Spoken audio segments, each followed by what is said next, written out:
In 1986, Paul McCartney sent Larry Welborn a gold record for That'll Be the Day. And we're going to do an interview with Larry and let him tell us some stories about Buddy and the way he remembers the music scene in Lubbock, Texas.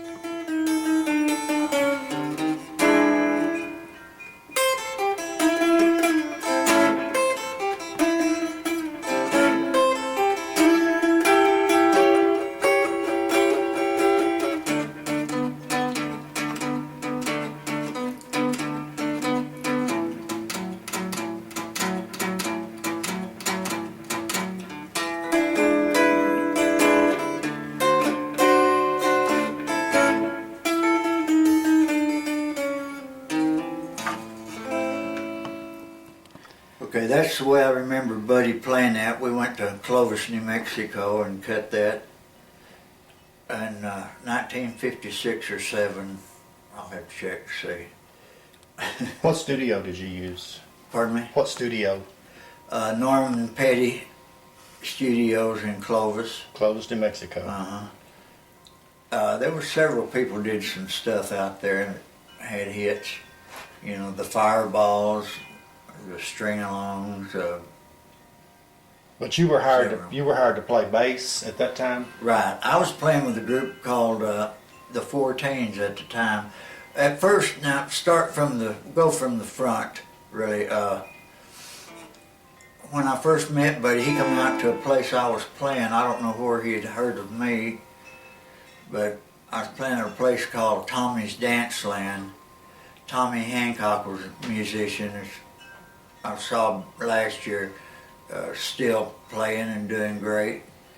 And he's in Austin, I believe. But anyway, we played there, and Buddy and Bob Montgomery drove out there to that place and had me go on a ride with them, and I went to talking to them, you know. They was a little more my age than who I was working with out there at the time, so they told me they had a radio show and wanted to know if I wanted to do it with them. And I said, sure. And they said, well, we need a bass player. And I said, well, all right, I'll try that. Tell us a little bit more about the radio show. Okay, the radio show was KDAV in Lubbock, Texas. And we had a manager out there called High Pockets Duncan, and High Pockets was a DJ, and he'd book us in these little places like the grocery stores and service stations, you know, and they'd have a live thing coming from there.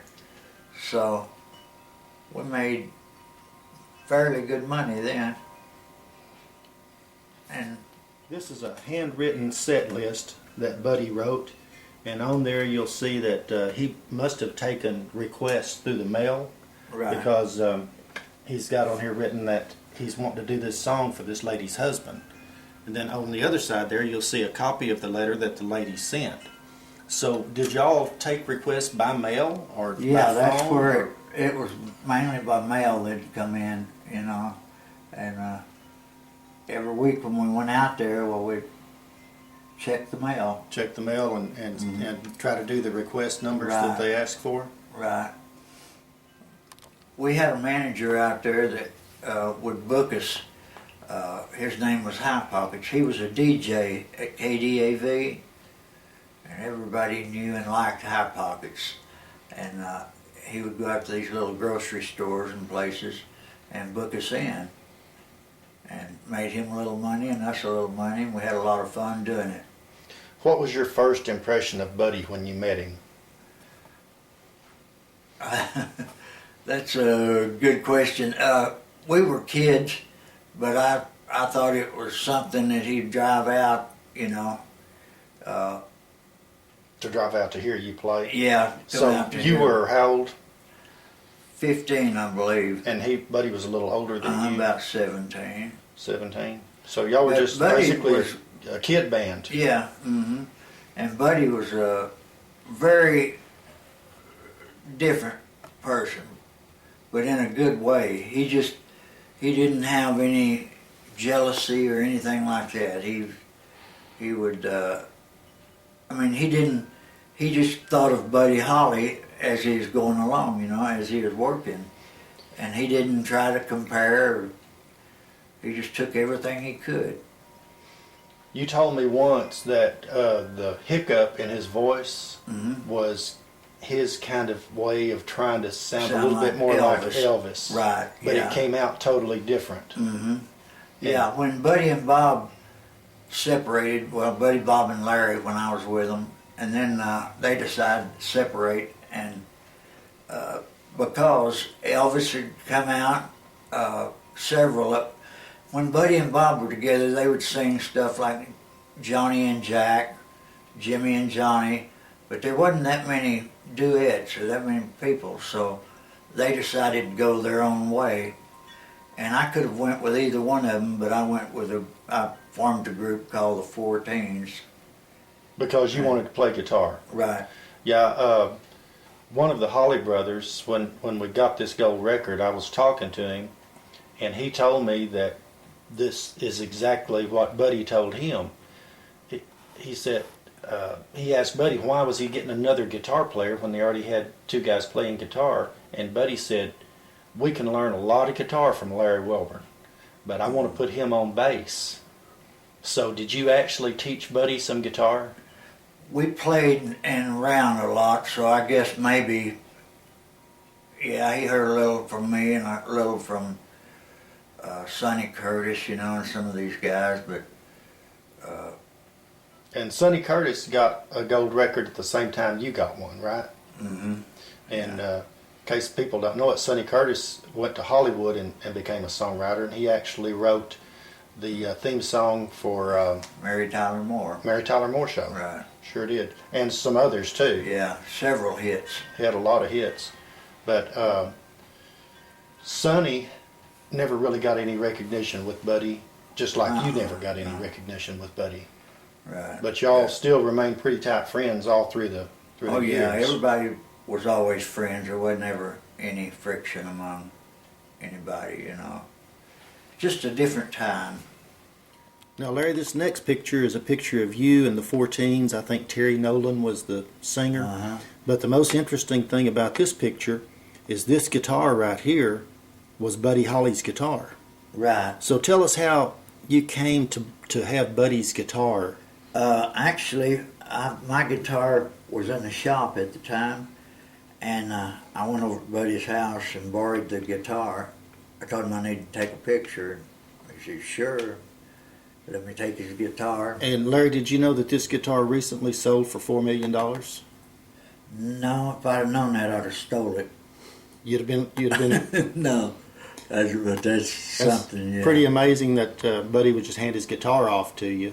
So y'all were apparently pretty good friends. Yeah, and Buddy wasn't that big at the time, you know. He just started, and That'll Be the Day was his first hit. Okay, Larry, from reading some of the books, Waylon Jennings played with Buddy Holly. So how did that come about, and what was your relationship with Waylon? Okay, we were, like I said, we was on KDAV first out in Lubbock. Then a new station came into town, which was KLLL, and it was Sky Corbin and Slim Corbin on the station. And Waylon worked for him there. He was a disc jockey. And I'd go up there all the time and see Sky and Slim and Waylon. And we would play, they'd book us into parks and things like that, and Waylon would sing. And I'd back him up sometimes, you know. Buddy would sing. It's just a group of people like you have nowadays. So how did Waylon wind up playing bass for Buddy? Waylon was, like I said, at KLLL. Buddy come back, and the Crickets, Joe B. and Jerry had just quit. So when they quit, he asked Waylon. Waylon had a great personality, by the way, but he asked Waylon to play bass. And Waylon said, man, I can't play bass. I don't know nothing. He said, oh, come on, you can play it. He said, no problem. You play guitar. So anyway, he went on the road with him. And from what I hear, he's supposed to have been on the plane, but he flipped a coin or something, and you know. Yeah, you told me a story once that Waylon and Buddy were kind of jabbing each other back and forth, and Waylon or Buddy said, "I hope that heater in the bus don't start working till y'all get nearly back to Lubbock," and then Waylon said, "Well, I hope your plane crashes." Yeah. Just kidding around like kids do, around. and said, And sure enough, it crashed. it crashed, and Waylon lived with that the rest of his life. Yeah, sure did. Even though everybody knew it was just a joke. Right. But I know Waylon has called the music store looking for you before and wanting to talk to you. Did he ever mention anything about the bad feelings that he had as far as saying what he said about the plane crashing? No, we didn't talk about that really. We just talked, at the time he called, you know, he was super big star. And, Right. so we just talked about him. He told me he'd always enjoyed my guitar playing. I Well, said, that's a compliment. Boy, it is. why don't you send me $1 million? You know, but no such luck. But it was a lot of fun talking to him, you know. Okay, Larry, I've got a picture here that we understand is the only picture of Buddy Holly and Elvis Presley together. Now, right here is Elvis. Right here is Larry Welborn. Over here is Buddy Holly. And I believe you told me this was Bob Montgomery. Right. So, we'll get you to elaborate, whatever that word is, elaborate a little bit on how Buddy and Elvis worked together. Yeah, okay. Okay, Larry, tell us a little bit more about the Elvis and Buddy connection. Okay, when Elvis first came, he did a show in Lubbock, and I think it was like for $75 or something like that, real cheap, you know, and we went to his motel room one time, and while they was getting ready to do the show, because we was on the same show with them, and we was at the room, and Elvis was in the shower singing, you know. Scotty Moore and Bill Black was in the room. They had to all three stay in the same room because they wasn't making enough money to do anything else, you know. But anyway, we went over. Buddy was a big Elvis fan right off the bat. First time he heard him, you know, so he tried to sound like him a lot. But even though he tried, he didn't really get the Elvis sound, but he got the Buddy sound. Right. And but him and Elvis, I mean, you know, he kept in touch with him when he first got started in it. Yeah, I know the picture that we just showed Elvis and you and Buddy and Bob Montgomery, and y'all were all backstage, and both of y'all's bands were opening for Furlan Husky. Furlan Husky, right. So Furlan Husky was the big star at that time, and Right. Elvis and Buddy were basically opening acts. Right. So how did they handle that, being opening acts? I can't imagine them being opening acts for anybody, but I guess... Yeah, when it first started, you know, it was, but you could see right off the bat that Elvis was going to go, because the girls got to screaming and everything first time, you know, because he was moving and doing his thing and grinding. And So what did y'all think about all his moves and stuff? oh, Buddy tried to do them, you know, for a long time. In fact, after the show there, we went out to a place called the Cotton Club and played out there, and Elvis did his thing. Elvis and Bill Black played bass, and Scotty Moore was the guitar player. Well, when we was out there, Bill Black called me out there on the stage with Elvis. So I went out there and played a song, I think, and then he got back and come back. So you actually got to play a song with Elvis Presley. Yeah. That's something that not many people can say. Yeah.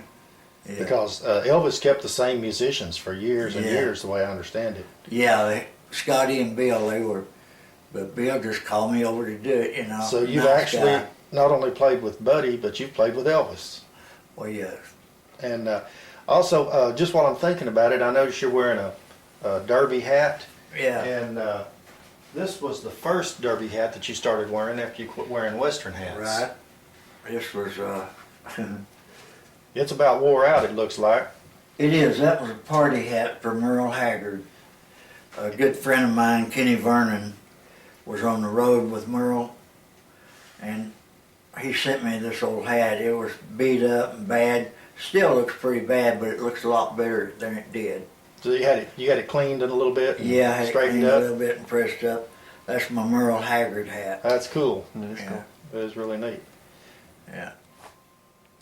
Okay, Larry, I know you're probably getting tired of all these questions, but give us something like a story that nobody knows about Buddy. Tell us something that happened, like how bands go out and they have parties and have Yeah. fun and do different things.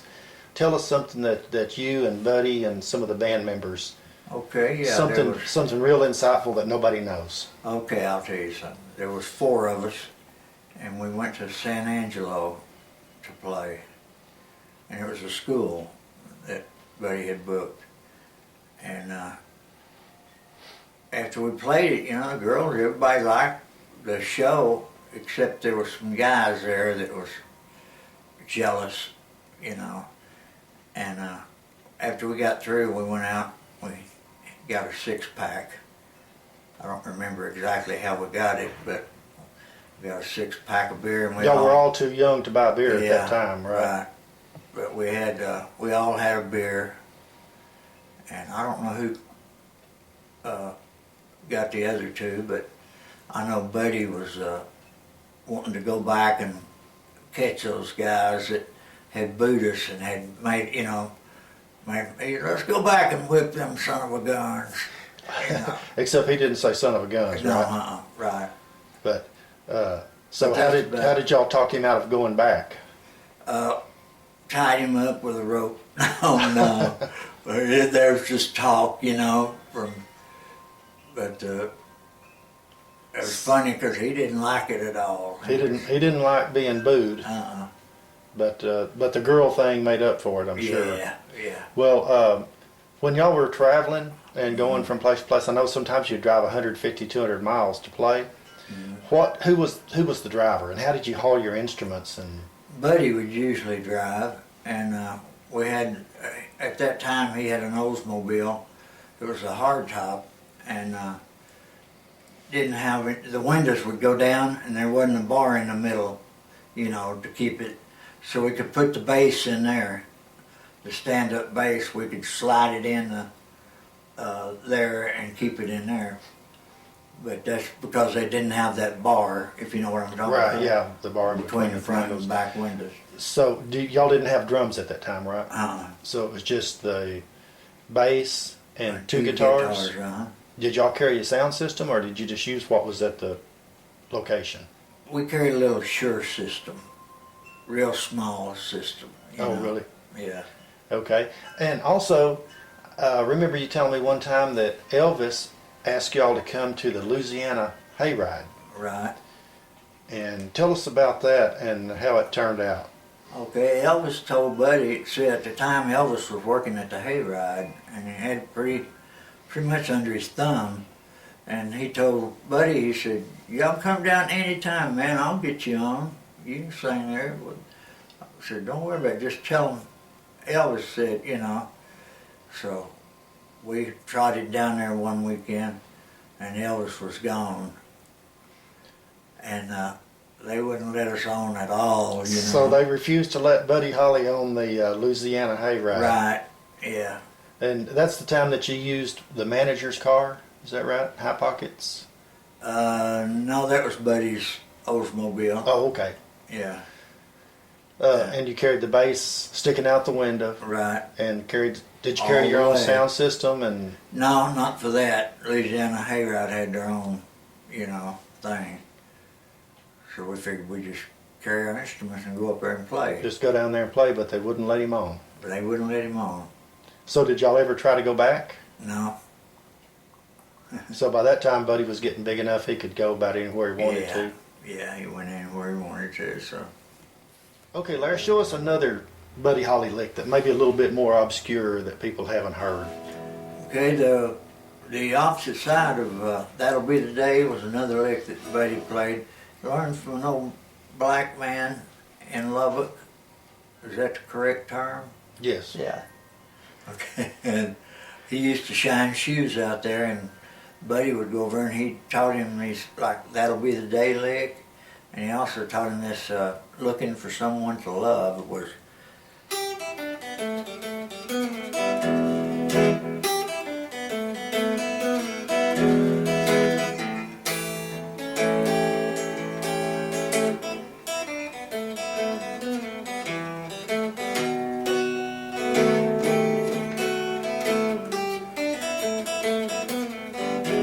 Well, that's good. I know, Larry, you've played for a lot of people. You played lead guitar for Kenny Vernon, and just name a few of the people that you've played for. The Compton Brothers. You named them all. No, there's more than that, I'm sure. Yeah, I worked with the Buck Owens show with a guy named Wayne Stewart. Oh, yeah, Win Stewart. He had out the song, It's Such a Pretty World Today. Yeah, right. I remember that. We got to doing a lot of country then. Yeah, You know. and I still run across people that remember you playing with Win Stewart. Oh, is that right? Yeah. Tell us a little bit more about as far as you're playing guitar with Buddy and playing bass with Buddy. What did you enjoy playing bass? Did you enjoy playing guitar more? I really wanted to play guitar. I was playing guitar when I met Buddy. But he told me they needed a bass player, and it was kind of like Waylon, I guess. He said, you can do it. So you were just out for the bucks, Yeah. out for the money.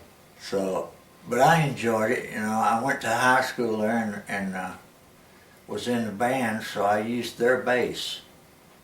I would take it home like I was going to practice. And we'd So go- you got to use, was it Lubbock High School? Lubbock High School, yeah. So we'd take that and play it over the weekend. Did Buddy go to the same high school or a different high Yeah, school? same high So school. y'all were in the same high school together? Yeah. Okay.